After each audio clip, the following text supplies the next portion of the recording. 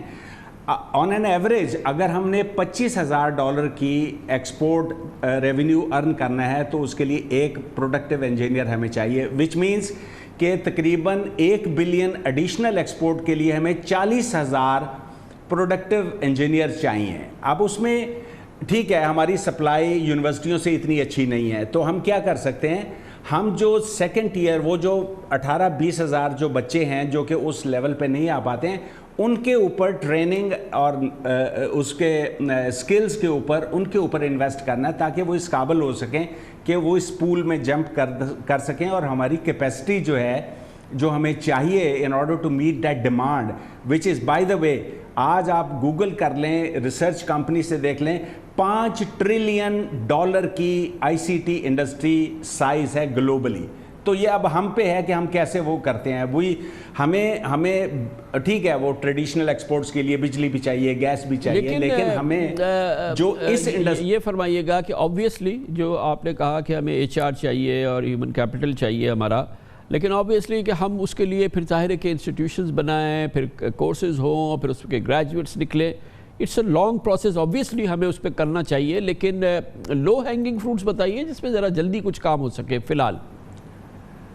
جی، لو hanging fruit ایک تو یہ ہے کہ پالیسیز میں ایک لاؤڈلی ایک کلیئر میسج ہونا چاہیے کہ ہماری پالیسیز کنسسٹنٹ ہے۔ فار ایگزامپل یہ جو ٹیکس بریک تھا جو کہ 2025 تک اویلیبل تھا، یہ اس کو abruptly overnight I don't know, مطلب کہ سننے میں آیا کہ IMF کے اس پہ، بٹ ہم اس ڈیبیٹ میں نہیں جاتے ہیں، کہ اس کو وڈرا کر کے اس کو ٹیکس کریڈٹ کوئی ایک اسکیم ہے وچ از سم ویئر کمپلیکیٹڈ، تو وہ ان چیزوں کے سے بڑا امپیکٹ پڑتا ہے۔ آپ دیکھیے گا یہ مارچ ٹو اپریل کی نمبرز اگر آپ دیکھیں تو آپ کو 17% کا ڈراپ ملے گا ریونیو میں۔ وہ کیوں ہے؟ وہ سینسٹیوٹی اتنی اس میں ہوتی ہے کہ لوگ جو ہے نا وہ دے ویٹ فار کہ یار اب آگے کیا ہوگا، یہ ہے یا نہیں ہے یہ ایگزمپشن۔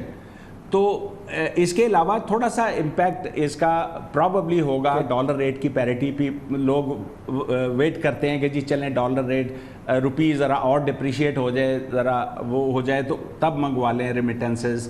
تو یہ سارے فیکٹرز ہیں، لیکن مینلی آئی تھنک کہ جو فیئر ہے یہ کہ انکنسسٹنٹ پالیسیز آن ٹیکس ایگزمپشن اور لائکس جو ہے نا وہ اس میں ہے۔ بہت بہت شکریہ جناب نصیر اختر ہمارے ساتھ موجود تھے، چیف ایگزیکٹو آفیسر انفوٹیک۔ پاکستان کی IT انڈسٹری کے لیے فروغ اور اس کی ترقی کا راستہ کیا ہے ہمیں سمجھا رہے تھے، اور حکومت کو بھی۔